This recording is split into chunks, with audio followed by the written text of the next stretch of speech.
বনের মধু। তোমরা দাঁড়ায় দেখো, এই কাছে আসো, কাছে আসো। এইটা হলো বনের মধু। কিসের মধু? Wild honey.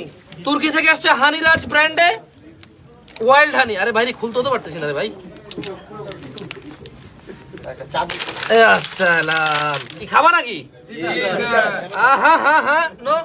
কেন কিনা খাও, কিনা খাও সবাই। তোমরা কতজন আছো? 70 জন। 10 টাকা করে দিলে তুমি 1 কেজি হানির দাম হয়ে যাবে। হ্যাঁ, সারা জীবন আর কত ফ্রি খাইবা? আরে না, এটা 1 কেজি প্লাস হবে মনে হয়। আচ্ছা, মজার একটা কথা বলি, এখানে কিছু ইনফরমেশন আছে, ইনফরমেশন গুলো দেওয়া জরুরি। কই কই কই ইনফরমেশনটা কই? প্রত্যেকটা মধুর গায়ে নাকি? আরে সবর সবর সবর সবর, না না না না, এটা দারুণ একটা নিরাপত্তা আসছে, দেখছো? এখনো কি কনফিউশন থাকবে কাস্টমারের সাথে কথা বলতে?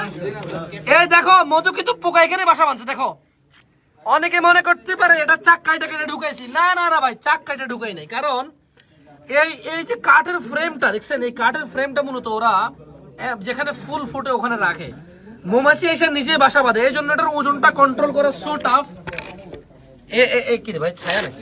আমার নিজের ছায়া তো নিজের দেখা যাচ্ছে। এই ছোট লাইট গুলো